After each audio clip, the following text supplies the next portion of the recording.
Lonely rancher posted for a farmhand, but a girl with no shoes arrived and stayed forever. Wyoming Territory, winter, 1871. The wind screamed low across the empty plains, dragging curls of snow through brittle brush and over sagging fence posts. The sky was a pale wash of steel. In the distance, the mountains looked like frozen bones. Randy Rowe pulled his coat tight around him and stepped out onto the porch of his ranch house, his boots crunching ice. A pale sun hovered like a secret behind gray clouds, offering no warmth. He was 32, with the lean, sharp look of a man used to losing more than he gained. 4 years ago, the war had taken his youth. That same autumn, childbirth took his wife. Since then, silence had been his closest companion. The ranch kept going only because he did. Horses needed feeding, fences needed fixing, grief did not stop the snow, and hunger did not care about sorrow. The land stretched endlessly in all directions, wide and wind-battered, much like the heart inside his chest. He barely spoke these days, save for the occasional trip into town for feed or salt or the rare letter sent.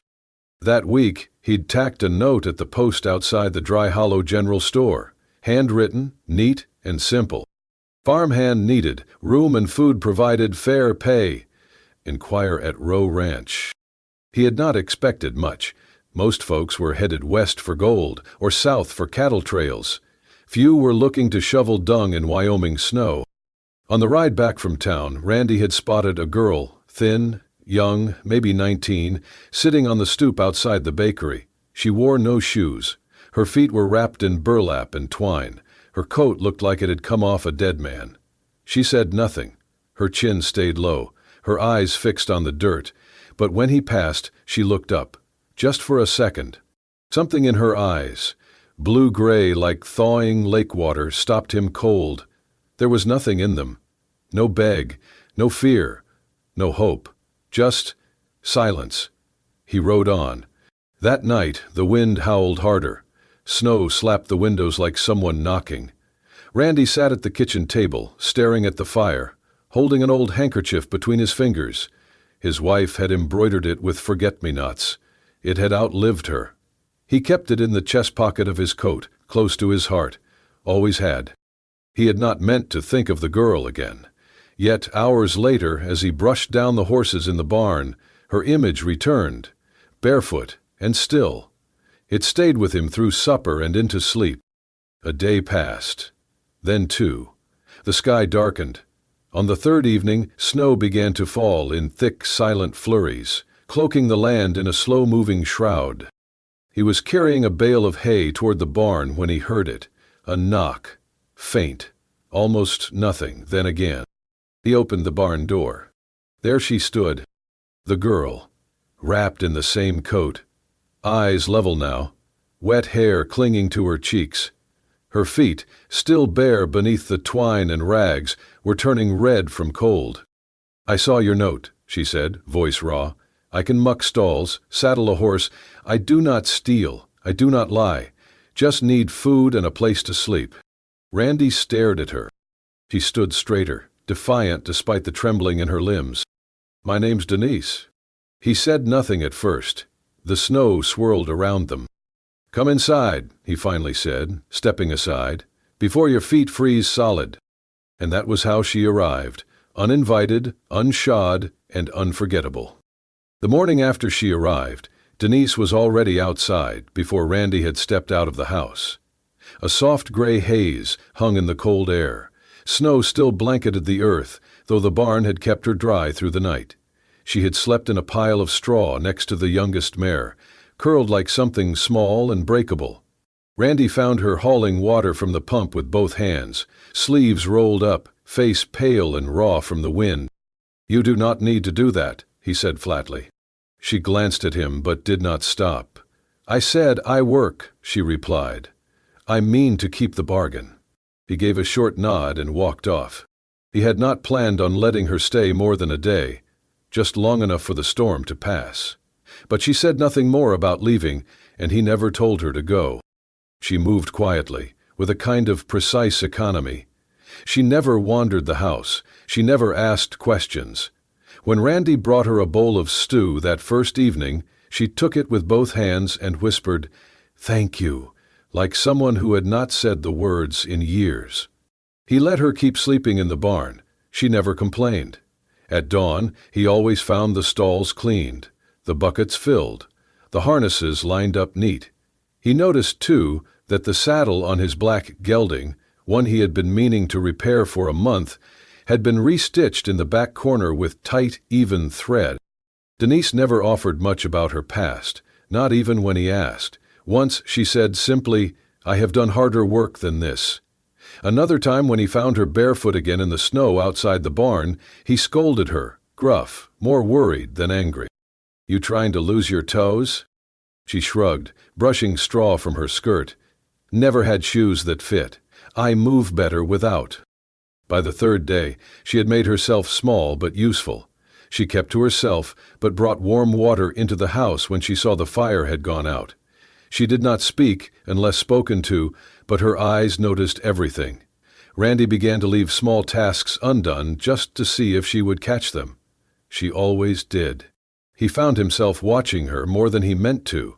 The way her fingers moved when she twisted rope, how she paused before opening a door as if expecting something bad behind it. There was a softness in her when she thought no one was looking, when she knelt to pet the dogs, or stood still at twilight staring into the hills. Still, Randy remained distant. Not unfriendly, but not open either. A man who had buried his heart deep beneath the prairie dirt could not dig it up so quickly. Yet something about her presence unsettled the silence that had ruled his life for too long. Then, one late afternoon, he caught her doing something that stopped him cold. The light was fading, snowflakes just beginning to fall again. Randy entered the barn quietly, meaning to fetch a lantern. What he saw made him freeze in the doorway. Denise sat on a bale of hay, needle and thread in hand. She had his old coat laid across her lap, the one with the torn cuff and worn elbows. Carefully, gently, she was stitching the fabric closed, using dark thread and deliberate movements. But the thread was not ordinary. It was a strip torn from her own dress. He saw the edge, frayed, soft gray cotton. The hem of her skirt hung uneven now, and her knees were red from exposure. She did not see him watching. Her lips moved silently, perhaps whispering to herself, perhaps praying. Her eyes were focused. It was not the action of someone seeking favor. It was the quiet act of someone trying to give back what little they had. Randy said nothing. He stepped back out of the barn and let the door close softly behind him. That night, when she came into the house to refill the wood bin, she found the stove in the storeroom already glowing. A thick blanket lay folded on a chair beside it, and, without a word, he nodded toward the chair. "Sleep here tonight?" he said. "Barn's too cold." Denise looked at him, then at the fire, then at the blanket. Her eyes shimmered, but she did not cry. She simply nodded. "Thank you." Randy did not respond. He turned away and walked back to the kitchen. But that night, he lay awake longer than usual, staring at the ceiling, hearing the faint crackle of fire through the walls, and for the first time in years, did not feel entirely alone. The storeroom was small and smelled faintly of cedar and old wool, but for Denise it was more than a room. It was the first space in her life with a door that closed and a lock that worked from the inside. There was a cot against the wall with a clean quilt folded atop it. A single oil lamp hung from a hook, and beside it a shelf with a mug and tin basin. No one had told her to move in, but when she came in that evening and found her few things already folded in the corner, she understood. She slept that night like she had not slept in years, without her boots tied to her ankles, without her hand gripping a knife under her blanket. Just sleep. The days turned a little warmer, though the air still bit when the wind picked up. Randy began to let her ride. At first he walked beside the horse, holding the reins as she sat awkwardly atop the saddle. She wobbled, then slid, landing in a tangle of limbs and a yelp into the dry hay. Randy turned, expecting a groan, but what came was a laugh. Light, bright, it startled them both. Denise rolled over on her back, still giggling, the ends of her hair dusted with straw. "I reckon I am no rider," she said through her grin. Randy chuckled before he could stop himself. It felt like his own voice had not laughed in 100 years. They tried again, and again. By the 5th time, she was riding on her own in slow, careful circles, her back straighter, her eyes shining with pride. One evening, as they cleaned fish by the pump, Denise asked if she could try baking something. Randy shrugged. "Ain't had a decent biscuit in years," he said. The kitchen smelled of cornmeal and salt fat that night. The biscuits were uneven, slightly burnt, but when he took a bite, Randy paused, then reached for another. Denise leaned forward, watching him. "Well?" she asked. He swallowed. "Better than anything I have cooked." Her smile lingered all through supper. He did not tell her that he had not eaten like that since his wife died. The rhythm of the days shifted. Denise kept the chores, but now Randy slowed down to show her tricks with the horses, how to spot illness early, how to mend wire fencing without needing to replace the whole line. She listened with the quiet focus of someone who knew how to memorize survival. There were still no questions. Not from her, not from him. But the silence between them changed. It grew warmer, softer. Then came the night the sky cracked open. The wind picked up just after sundown, carrying the smell of ice. By midnight, the barn door slammed so hard it woke them both. Randy grabbed his coat, but Denise was already outside. The mare had gone into labor early. The foal was stuck, legs bent awkward. Randy reached her just as she knelt down, bare arms working under the mare's belly. "She is breathing wrong," Denise muttered. "She is straining." "Let me," he began, but she shook her head. "I can do it," she said. "Just hold the lantern." He held the light. She worked with trembling hands, whispering something low and steady to the mare. Finally, the foal slipped free, slick and shivering. Denise pulled the newborn close, wiping it clean with a scrap of cloth. She cradled it like a child. The mare nickered weakly. Denise leaned her forehead against the horse's flank, eyes closed. Randy said nothing, he only watched. The next morning, the sun broke through frost-covered glass. Denise woke to the smell of firewood already burning in the stove beside her cot. When she opened the door to the hallway, she nearly tripped. A pair of boots sat neatly outside her room. Not just any boots. Handmade, stitched from real hide, the soles were lined with wool, and they were small, fitted for her feet. She stared at them for a long time before kneeling down. One hand reached out, trembling slightly. She ran her fingers along the seams. Then, slowly, she brought her hand to her chest, pressed it flat against the place where her heart beat. No one had ever made anything for her before. Not like this. Not out of care, not out of gentleness. Denise did not try them on. Not yet. She picked them up, walked back inside, and placed them carefully beneath her cot, where she could see them every night before she slept. The wind rattled the shutters. Somewhere out on the range a coyote howled, long and hollow. Inside, the fire burned low, casting flickering shadows on the wooden walls. It was near midnight when Randy stirred in his bed, half awake, unsure what had pulled him from sleep. Then he heard it. A muffled cry. Not loud, but sharp, like someone had been wounded in their sleep. He grabbed his coat and stepped into the hallway. The light under Denise's door was gone, but the cry came again, quieter this time. He opened the door gently. She sat on the floor, knees drawn to her chest, arms wrapped around them, trembling. Her blanket was discarded nearby, tangled like she had fought it. Her shirt hung loose, and as she shifted to face him, the lamp he held cast its glow across her back. A jagged scar ran from her left shoulder down to her spine, long, pale, and rough, old, but not forgotten. She turned quickly, startled. Her breath came in quick bursts, like she had been running in a dream. "I'm fine," she whispered. Randy did not move. His voice came quiet. "What happened to you?" Denise hesitated. Then, as if the weight of silence had finally pressed too long, she spoke. "My mother was Apache. My father was Mexican. They met when she was being pushed off her land. He worked the railroads, came north. They had nothing, but they tried to build a life in the shadows. They were caught. Father got hanged for stealing a mule he never touched. Mother, they sent her south. I never saw her again. She stared into the corner of the room. Her voice had gone flat. I got sold to a rancher in Utah, white man.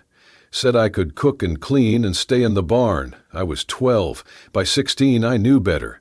He whipped me once for dropping a plate. That, she nodded at the scar, was the second time. Randy's jaw tightened.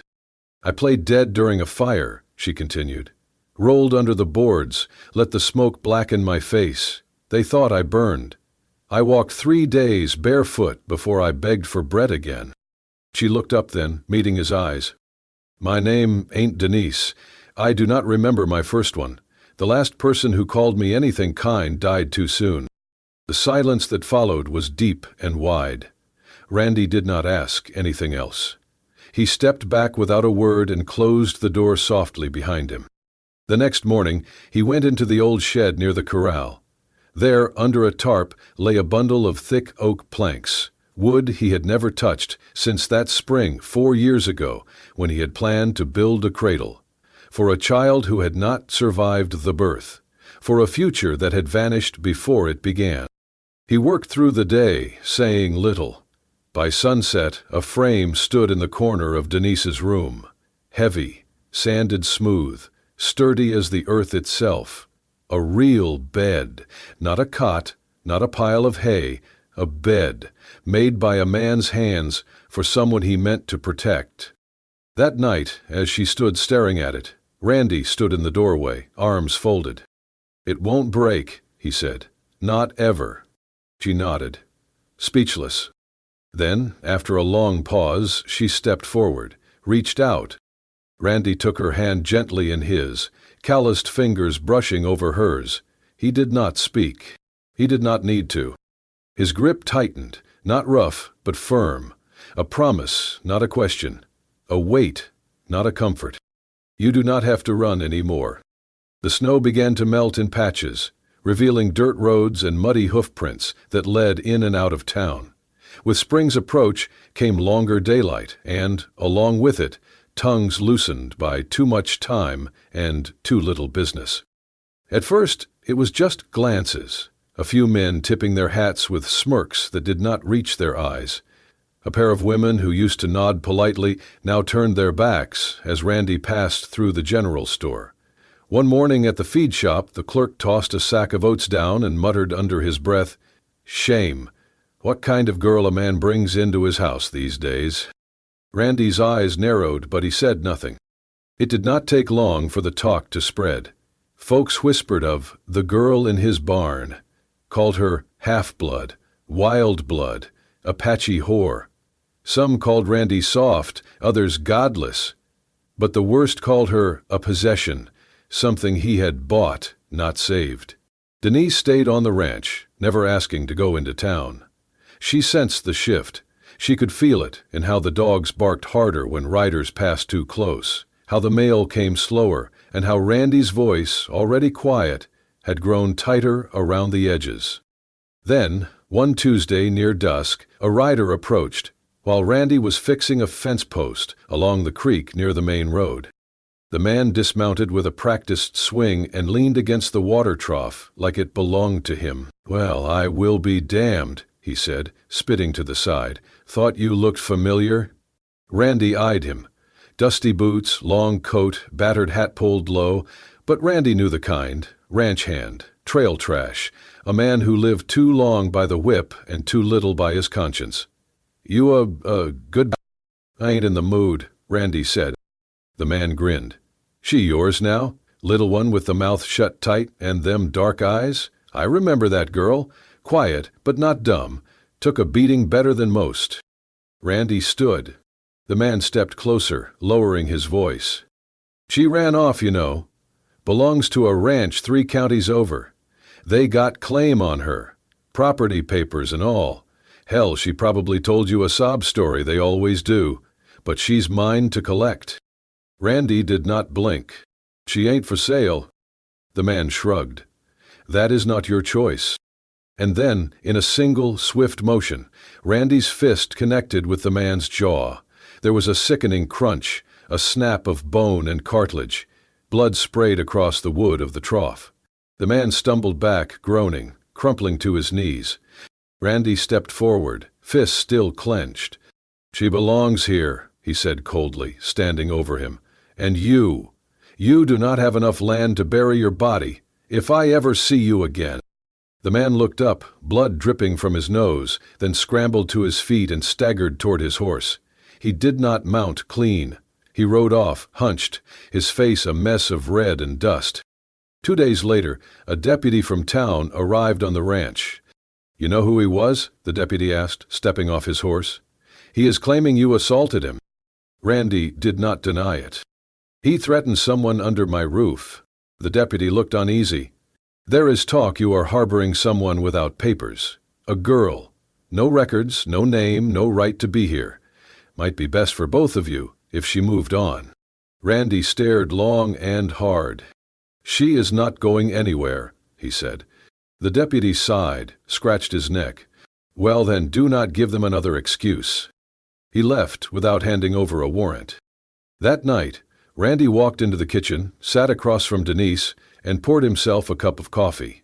I reckon there might be trouble, he said. Denise did not flinch.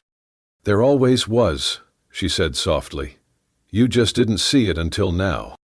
The frost had returned early, creeping over windows and stiffening the earth. Denise stood near the barn fence at sunrise, arms crossed tightly, eyes locked on the far hills. She had not slept. Neither had Randy. She had been quiet for days. Too quiet. No humming in the kitchen. No laughter in the barn. The firewood still got chopped. The animals still fed. But she moved like someone already halfway gone. Randy knew the signs. He had seen them once in his wife, just before she told him she was afraid she would not make it through the winter. That same stillness, that same resignation. When Denise came into the house that morning, she did not sit. She stood by the door, coat in her hands, eyes dry but swollen. I need to leave. Randy set down his coffee slowly. No, you don't. Yes, she said, barely above a whisper. I can't have you lose this place. Not for me. They're already watching. They will find a way to take it from you. I don't want to be the reason. You are not the reason for anything wrong here, Randy said. You don't get to decide that, she replied, eyes glistening. I walked into your life barefoot. People see me and they see a problem you didn't ask for. I don't give a damn what people see. But I do. Randy stood, fists clenched at his sides. So what? You walk out in the cold again? Where to this time? You think I sleep better not knowing if you're dead in a ditch somewhere? I'd rather be nowhere than be what ruins you, she said. The silence that followed cut like ice. Randy walked past her, out to the small storage trunk near the door. He opened it and pulled out a worn leather saddlebag. Inside, he placed a wrapped loaf of cornbread, a tin of dried meat, and a pouch of coins, what little spare he had. Then, without looking at her, he reached into his coat pocket and took out the handkerchief. White, embroidered with faded blue forget-me-nots. His wife had sewn it the year before she died. He folded it once, then again, and tucked it into the bag. He handed it to Denise. She stared at the bundle like it weighed more than a horse saddle. Her hand reached out slowly, fingers brushing the leather. Then her breath broke. Tears slipped down her cheeks, hot and silent. She did not say thank you. She did not need to. She turned and walked out, without looking back. That night, Randy sat in the kitchen with the lamp burning low. He did not eat, did not drink. The wall seemed to groan louder without her footsteps moving across the floorboards. Sometime near midnight, the snow began again. Thick, soundless flakes drifted past the window. Randy rose from his chair, stepped into his boots, and walked out to the barn. He stood there in the cold, leaning against the stall post, watching the gate where she had disappeared. He stayed all night. By morning, the sun rose pale and uncertain. By the time ancillary took off, Inside the storeroom, the bed lay, untouched. The fire in the stove had long gone out. But near the door, just where he had left them, the boots he made for her were still there. Still warm. The snow came early that year, fierce and unrelenting. It buried the hills, froze the troughs, turned the earth hard as iron. The ranch, once humming with quiet routine, fell into disrepair. Randy moved through it like a ghost. He no longer spoke to the animals. He let the hay run low. The fence on the south ridge leaned for days before he noticed, and even then he only stared at it, then turned away. Horses fell sick. The barn roof leaked. He stopped patching it. He ate little, slept less. The fire in the stove barely lasted through the night. He told himself she had made her choice, that she was safer wherever she had gone. But the silence she left behind was not the silence of peace. It was hollow, dead. Some nights he sat outside on the porch, wrapped in a blanket, listening to the wind move across the frozen pasture, wondering if maybe she had never existed at all. Then, one afternoon, gray, cold, brittle, he heard it. 3 knocks. Soft, barely audible over the creak of the windmill. He rose from his chair, heart thudding too fast, crossed the floor in 3 long strides, and opened the door. There she was. Denise. Hair wind-blown, eyes rimmed with red, lips cracked. Her hands were bare, fingers red and stiff from cold. Her coat was the same one she had arrived in the first time, and her feet, wrapped in nothing but linen and twine. She opened her mouth to speak, but the words faltered. "I tried," she said, voice shaking. "I went south. I got work in a kitchen 2 counties over, but every night I looked at the floor and wished it were this one. I tried to be nobody, tried to forget, but I couldn't, because no one called me by my name like you did." She stepped forward, faltering on one foot. He reached out instinctively. "I don't know who I am," she whispered, "but I know I'm nothing if I'm not here." The wind blew through them, sharp and endless. Randy did not speak. He just moved, gathered her up into his arms and carried her inside. He took her to the barn first, not to hide her but because it had been her place, the only place that had ever been hers. He laid her down gently on the hay and wrapped her feet in cloth, then fetched water and stoked the stove. The horses stirred, but made no noise. The barn, cold as it was, held more warmth now than the house had in weeks. When her hands stopped shaking, she looked at him. "I didn't want to bring pain to your door," she said, "but walking away from you was the worst kind of pain I ever felt." Randy knelt beside her, took her hands in his, rough against rough, warmth meeting numbness. He did not say anything. Instead, he leaned forward, pressed his lips gently to her forehead. It was not a kiss of desire. It was something older, something deeper, like 2 roots finding each other beneath frozen soil. For the first time since his wife died, Randy let go of the past, not by forgetting it, but by choosing not to live inside it. He held her close, arms around her like a shield. Outside, the snow kept falling. But inside that barn, beneath beams they had repaired together, among the beasts they had fed together, something warm finally returned. The thaw came late that year, but it came. The rivers cracked open like veins beneath the hills, and green finally pushed through the frost. With spring arrived a reckoning. And Randy Rowe, for the first time in years, rode into town with purpose in his eyes and Denise by his side. She wore the boots he made for her. They walked straight into the legal office, dust still clinging to their coats, and Randy set his hand flat on the clerk's desk. "We're here to be married," he said. The clerk blinked, glanced at Denise, then at Randy. "Full name?" Randy looked at her. She nodded. "Denise Rowe," he said. There was a pause. Then the scratching of a pen. The papers were signed, the seal pressed down with a heavy thump. By sundown, word had spread like wildfire. The same mouths that once whispered about the wild girl in the barn now stammered behind closed doors. Some shook their heads. Others said Randy had lost his mind, but he never once lowered his eyes when they passed him on the street. And she never once dropped his hand. It was not long before the man who once laid claim to her, the one Randy bloodied at the water trough, was charged in a neighboring county with a string of offenses. The court dismissed his claim to any ownership. With the help of a lawyer paid by the sale of Randy's north pasture, Denise's name became legal, her status untouchable. The town still gossiped, of course, but gossip only works when the people it aims to shame look away. Randy never looked away, and Denise no longer walked with her shoulders drawn up. On a Sunday morning, with no invitation sent and no church bells rung, they walked into the field where wildflowers had overtaken what was once a plot Randy had cleared in his grief. He had meant to bury himself in that field, once. Now, it would become something else. He wore the same coat he had worn for years, stitched and mended by her hands. She wore a plain white dress with a hem she had sewn herself, no lace, no veil, just linen, the color of sky before a storm. She walked barefoot through the flowers, each step careful, reverent. Around her, yellow and purple blooms bent in the wind.